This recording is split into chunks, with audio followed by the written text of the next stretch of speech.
Bonjour à toutes et à tous, je suis Sophie de la Vigerie, je suis astrologue, énergéticienne psychocorporelle et je suis très heureuse de vous retrouver pour cette nouvelle vidéo de la pleine lune du 24 juin 2021. Alors cette pleine lune se passe sur l'axe Cancer-Capricorne, c'est-à-dire que la lune est dans le signe du Cancer, pardon, le soleil est dans le signe du Cancer et la lune est dans le signe du Capricorne, puisque au moment de la pleine lune, la lune et le soleil sont en opposition. Alors cette pleine lune du 24 juin est très intéressante.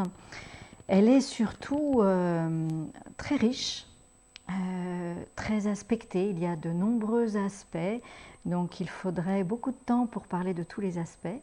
Et vous savez que dans les vidéos Astre Encore, dans ces vidéos Astre Encore, mon souhait, mon objectif, eh bien, c'est de vous permettre de vivre dans votre corps les énergies des archétypes que sont les signes et les planètes astrologiques. Donc pour cela, eh bien, je choisis un aspect ou une planète ou un signe. En tout cas, je fais parler une planète, un signe ou deux planètes, deux signes. Je vous propose, pour les faire parler, les vivre, les ressentir dans votre corps, je vous propose des gestuelles méditatives sur des lettres hébraïques, puisque les lettres hébraïques sont en analogie avec les signes et les planètes astrologiques. Donc voilà, ça permet de resituer l'objectif de ces vidéos Astre Encore, qui ne sont pas des vidéos d'astrologie classique. Et c'est la raison pour laquelle je ne parle pas de tous les aspects d'une pleine lune ou d'une nouvelle lune. Je fais le choix et à chaque fois, eh bien, j'essaye de sortir ce qui me paraît, en tout cas à moi, le plus important, le plus intéressant surtout, à travailler au moment de la lunaison, qu'elle soit nouvelle lune ou pleine lune. Voilà. Alors, allons directement dans le sujet. Donc, lorsque l'on regarde le thème de cette pleine lune, eh bien, en tout cas pour moi j'ai retenu une planète qui me paraît très importante, c'est la planète Mars, car la planète Mars est très aspectée, c'est-à-dire que elle communique énormément avec plusieurs planètes. Et cette planète Mars, eh bien, elle est dans le signe du Lion. Et Mars, dans le signe du Lion, eh bien, c'est un Mars flamboyant, c'est un Mars qui peut être égotique, c'est un Mars qui peut être aussi agressif, qui a vraiment un grand besoin de rayonner, de reconnaissance. Et l'ego peut prendre tellement de place que cette énergie de Mars, ce guerrier de Mars, a du mal à faire la part des choses. D'autant plus que, eh bien, là, il est dans ce signe du Lion et qu'il est en grande discussion très tendue avec la planète Uranus qui, elle, est dans le signe du Taureau. Planète Uranus est dans le signe du Taureau depuis déjà à peu près 3 ans et elle y est encore pour 3 bonnes années. Et son travail dans le signe du Taureau, c'est d'amener du changement dans notre façon de nous alimenter, dans la façon que nous avons de vivre en relation avec la nature, la terre, la façon dont nous gagnons notre argent pour nous nourrir éventuellement. Donc les changements sont, le Taureau est un signe fixe, donc les changements proposés par Uranus prennent du temps et quelque part tant mieux, probablement tant mieux. Et alors au moment de cette pleine lune, eh bien la planète Mars est un petit peu excitée et aimerait bien, en tout cas on pourrait se dire que Mars dans le signe du Lion a vraiment envie d'amener des changements et d'agir assez vite quand même. Et probablement que Mars trouve que Uranus, qui est la planète du changement, traîne un peu dans son travail. Alors heureusement que Mars, eh bien, dans cette situation, dans la situation de la pleine lune, est en opposition avec la planète Neptune. Neptune qui est notre grand sage, qui nous permet, de ne pas aller trop vite, qui nous apprend la patience, qui nous apprend la responsabilité. Et donc il va jouer ce rôle de grand sage auprès de Mars, et il va lui proposer de réfléchir un petit peu plus à ses actes, à ses actions, à ses envies, à son énergie flamboyante, et peut-être, excusez-moi de l'expression, mais peut-être lui mettre un petit peu de plomb dans la tête, en tout cas de lui mettre un petit peu de responsabilité dans la tête. Donc du coup, l'aspect Saturne en opposition avec Mars et Mars au carré en tension avec Uranus se trouve atténué. Alors, d'autant plus atténué que notre planète Mars, eh bien, elle est en discussion avec la planète Neptune, qui est dans son signe, dans le signe du Poisson, dont on a parlé à la dernière lunaison, au moment de la nouvelle lune. Donc Neptune nous demande, nous propose d'aller vers des énergies plus subtiles, de se laisser inspirer par des énergies plus subtiles. On pourrait dire d'écouter la petite voix, voilà, tout simplement, pour pas aller trop loin. Et donc Neptune, c'est aussi l'harmonie, l'équilibre, la paix. Donc on peut se dire aussi que Neptune infuse avec bienfait, avec bienveillance, notre planète Mars, tout feu tout flamme, dans le signe du Lion. Donc c'est plutôt positif. Et puis Mars est aussi en grande discussion, parfois un peu en hésitation, mais il est en discussion en tout cas avec la Lune qui, elle, est dans le signe du Capricorne au moment de cette pleine lune du 24 juin. Et donc notre Lune, dans le signe du Capricorne, eh bien, propose à Mars aussi d'avancer avec responsabilité, avec conscience, avec sensibilité. Voilà, d'amener de la sensibilité dans ses actes, de la sensibilité, de la responsabilité dans ses actes, dans ses envies, dans ses désirs. Donc, cette planète Mars qui, au premier abord, quand on voit Mars dans le signe du Lion, on se dit « oh là là, ça va être chaud ». Ça va partir un peu tout feu tout flamme, et bien là on se rend compte que finalement Mars est aspecté plutôt avec bienveillance et peut plutôt nous proposer des actions harmonieuses, des actions, on va dire, plus justes, responsables.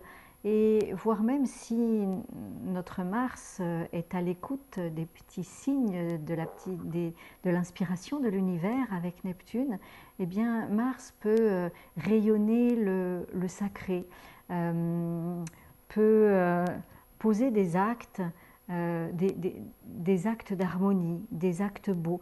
Et c'est intéressant parce que, eh bien, comme Mars est en discussion serrée avec Uranus, eh bien, il peut aider justement la planète Uranus à évoluer, à amener du changement, mais pas n'importe quel changement, à amener un changement harmonieux dans nos façons de nous nourrir, dans notre façon de travailler, de notre approche avec la Terre, notre planète Terre. Et c'est intéressant parce que Saturne, dont je vous ai parlé tout à l'heure, je vous ai dit que Saturne mettait un petit peu de plomb dans la tête de Mars, eh bien Saturne freine aussi la planète Uranus dans ses changements dans le signe du Taureau sur la Terre. Donc certes, les changements sur la planète Terre, dans la façon de nous alimenter, la façon de travailler, de nous connecter à la nature, sont lents, ça on s'en rend bien compte, mais je pense que c'est préférable. Voilà. Donc je trouvais intéressant ces aspects, ces différents aspects concernant Mars. Et j'ai choisi de travailler sur, de vous proposer en tout cas les gestuelles méditatives des lettres Guimel qui sont en analogie avec, de la lettre Guimel qui est en analogie avec la planète Mars. Et puis, donc voici la lettre Guimel en analogie avec la planète Mars. Et puis, eh bien, j'ai choisi de vous proposer la lettre Tête qui est en analogie avec le signe du lion. Voilà. Et juste pour vivre, pour vous permettre de vivre dans votre corps cette énergie de Mars qui est dynamique, qui est volontaire, qui est courageuse, qui peut être agressive, et de sentir qu'est-ce qui se passe dans le signe du lion. Alors, ces deux lettres, Guimel et Tête, sont en analogie avec les archétypes, les énergies archétypales des signes et des planètes astrologiques depuis très longtemps, on pourrait dire depuis la nuit des temps. Et si l'on revient sur la lettre hébraïque Guimel, eh bien Guimel est la troisième lettre de l'alphabet hébraïque. Et cette lettre Guimel nous parle de séparation, nous parle de sortir de notre zone de confort. Pas n'importe comment, sortir de notre zone de confort pour aller à l'aventure de soi, aller à la rencontre de soi, à la connaissance de soi, vers la connaissance de soi. Alors on pourrait partir tout azimut et se perdre, comme si vous sortiez de votre petite maison et que vous alliez vous perdre dans le désert. Alors Mars nous dit oui, ok, la lettre Guimel nous dit ok, oui, avance, sors de ta zone de confort. Surtout, n'oublie pas d'écouter les messages de l'univers. Surtout, n'oublie pas d'écouter les messages que tu reçois. N'oublie pas d'écouter ton intuition, d'être attentif, attentive à ton intuition. Parce que si tu n'écoutes pas ton intuition, ta petite voix, eh bien tu risques de te perdre sur ton chemin. Donc oui, Mars, c'est aller de l'avant, sortir de sa zone de confort, s'engager, être courageux, courageuse, faire preuve de volonté, de bonne volonté, mais pas n'importe comment, en écoutant sa petite voix. Voilà, pour agir avec justesse par rapport à nous-mêmes. Donc voilà ce que nous propose la lettre Guimel. C'est une lettre d'action, c'est une lettre qui va de l'avant en écoutant sa petite voix intérieure. Et puis, eh bien, la lettre Tête, qui est la 9e lettre de l'alphabet hébraïque, j'ai trouvé que c'était très intéressant par rapport à ce dont nous parle cette pleine lune.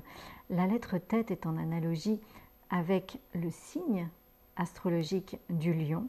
Et on pense souvent que le signe astrologique du lion, c'est beaucoup d'ego, c'est beaucoup de rayonnement, moi je, moi je, moi je. Alors, pourquoi pas? Oui, effectivement, Mars dans le signe du lion, ça peut être beaucoup moi je, moi je, moi je. Et je trouve très intéressant de voir l'analogie du signe du lion avec la lettre Tête. Parce que la lettre Tête, elle, nous parle d'humilité, nous parle de patience, pour capter les messages de l'univers, pour aller dans l'action, mais pas n'importe comment, là encore. Prendre le temps de se ressourcer, vous voyez, Tête, il y a comme comment dire, une cachette ou un endroit où on peut, une source, ou en tout cas un puits dans lequel on peut se ressourcer, on peut descendre et puis s'écarter du monde. Donc c'est vraiment intéressant par rapport au signe du lion. On peut se mettre à l'abri du monde, à l'abri des regards. Et à l'abri des regards, on peut se régénérer, se ressourcer là, dans cette zone-là. Et cette lettre, vous voyez, elle est ouverte vers le haut. C'est la seule lettre hébraïque qui est ouverte vers le haut. Parce que elle nous dit, c'est pas parce que tu es au fond dans ton terrier, que tu n'es pas en action. Tu te régénères et en même temps tu es toujours à l'écoute des signes de l'univers. Tu es toujours à l'écoute d'un message éventuel, d'une inspiration éventuelle. Et lorsque cette inspiration sonne juste pour toi, et bien à ce moment-là, ok, tu pars, tu y vas avec ton Guimel, avec ton Mars. Et je trouvais cette analogie, que je n'ai pas inventée moi, bien évidemment, qui existe depuis la nuit des temps, depuis toujours, eh bien je trouvais intéressant cette analogie dans cet aspect de la planète Mars dans le signe du Lion et de toutes les discussions que Mars peut avoir avec Saturne, avec Uranus, avec Neptune et avec la Lune. Voilà, donc eh bien, je vais vous proposer ces deux gestuels afin que vous puissiez, si vous le souhaitez, les pratiquer et surtout les vivre à l'intérieur de vous, à travers vos ressentis, à travers vos sensations, sensations de ce signe du lion en analogie avec le tête, cette lettre, cette 9e lettre hébraïque qui nous parle de patience et en même temps d'écoute, de travail de modelage. On modèle la terre, notre terre, avec patience pour que lorsque l'information arrive et nous touche et résonne à l'intérieur de nous, on puisse aller de l'avant avec justesse, avec vraiment cette énergie cosmique, cette énergie inspirée, et pas avec l'énergie de notre ego, uniquement de notre ego. Voilà. Et puis la lettre Guimel, 3e lettre de l'alphabet hébraïque, eh bien, va vous permettre de sentir ce que veut dire l'action. Hein, comme un dromadaire dans le désert qui avance, oui, en répétant un pas l'un après l'autre et en ménageant ses pas et surtout en écoutant son intuition, en écoutant sa petite voix pour aller sur son juste chemin, à la juste source, à sa juste source. Voilà, et bien écoutez, j'espère que cette première partie de vidéo ou cette deuxième partie de vidéo va vous inspirer et va vous permettre de pratiquer en conscience ces deux lettres hébraïques. Et je vous retrouverai avec plaisir pour la prochaine nouvelle lune. À très vite et bonne vidéo.